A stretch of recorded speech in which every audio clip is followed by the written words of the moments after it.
This is the video demonstration for the router on a stick inter-VLAN routing. Okay, so I have my simple setup here. So I have two VLANs, VLANs 10 and 30. PC1 belongs to VLAN 10, PC3 belongs to VLAN 30. So in the router on the stick inter-VLAN, we set up the inter-VLAN routing in R1. So in the inter-VLAN routing, so we assign a sub-interface. So like in here, we only have like one interface, right? For connection between R1 to S1. And that is for R1, it's G00. So in the sub-interface, we can divide or create logical interfaces to this G00. So we have two. So the 0.10, this is for the sub interface for VLAN 10, and then the 0.30, which is the sub interface for VLAN 30. So the network for VLAN 10, so of course, should be part of this sub interface. So like for the sub interface, which will also serve as a default gateway for the PC. So that's a 172.17.10.1. And then for the VLAN 30, it's sub interface, which should be part of the network of VLAN 30. We assign the 172.17.30.1. So we set this up. So we go to R1. Okay.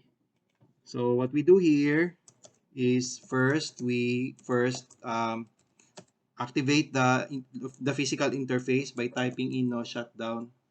Oh, sorry, no shutdown there. And then to create the sub interface, we type interface G0/0.10.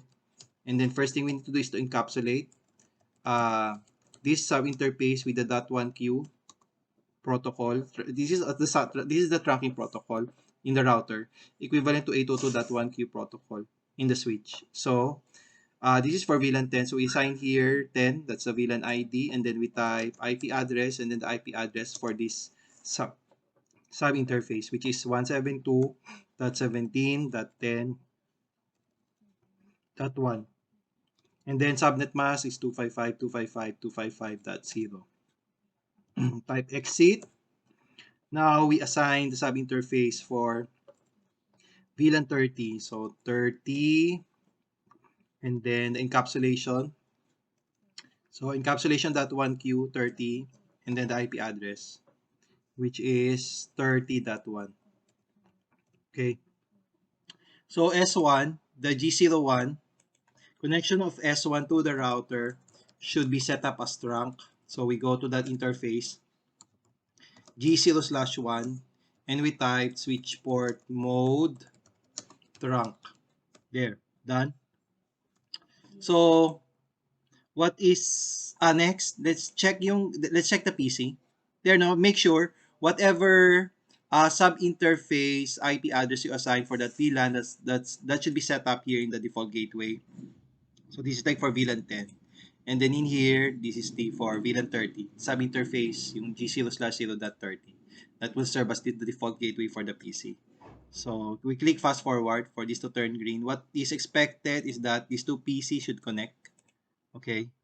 They should be connecting to one another. And it's not working. So let's double check.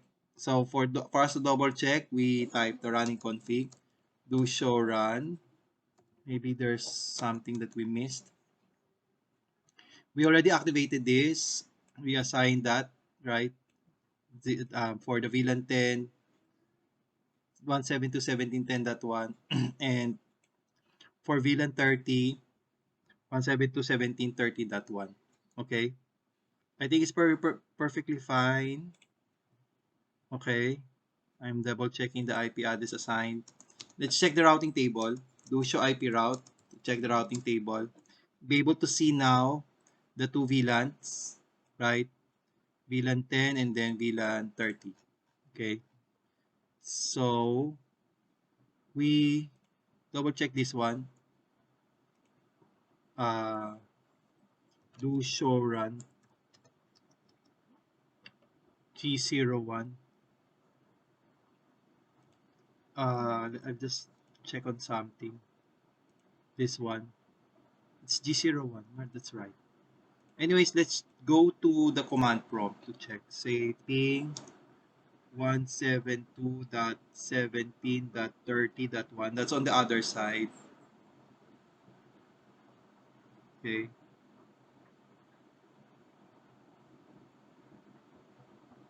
Fast forward. Okay.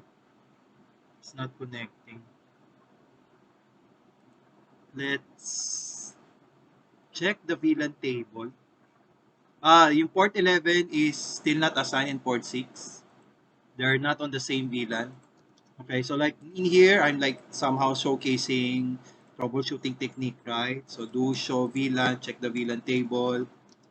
So like example, like in here, what I have in mind, okay, check VLAN, check IP, check the port assignment, so on and so forth. So there's no assignment yet pala on the switch for the VLAN. So we do that. So VLAN 10, I think maybe there's a name. Although name, if you don't, it's not actually a requirement for the connection. There's no name, so we just create the VLAN. So VLAN 10 and then VLAN 30. That's how you create the VLAN. And then we assign the port. So like for port 11, switch port mode access, and then switch port access VLAN 10. Okay, and then for port 6, switch port mode access and switch port access VLAN 30. Okay, do show VLAN to check, and there we've already assigned the ports to specific VLAN. And let's see. Okay, so we are expecting, say command prompt, that this should have a connection already, and there's a reply. So like PC1 can now connect to the other VLAN. It passes through the switch and to the router, then goes to the PC. PC is like 30.30, 30.10. PC3 is 30.10. So let's see if PC1 can now connect to PC3. And there's a reply. Okay, see. So now again, PC1 can connect here.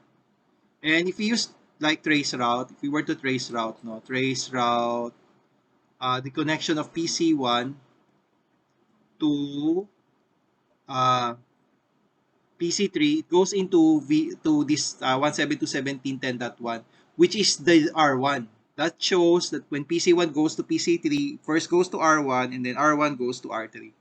Okay, so that's how inter-VLAN routing works. So when one VLAN, say PC1 in VLAN 10 would communicate or connect to another VLAN, it needs to go to the router because router, it's like the manager. It knows the security policy.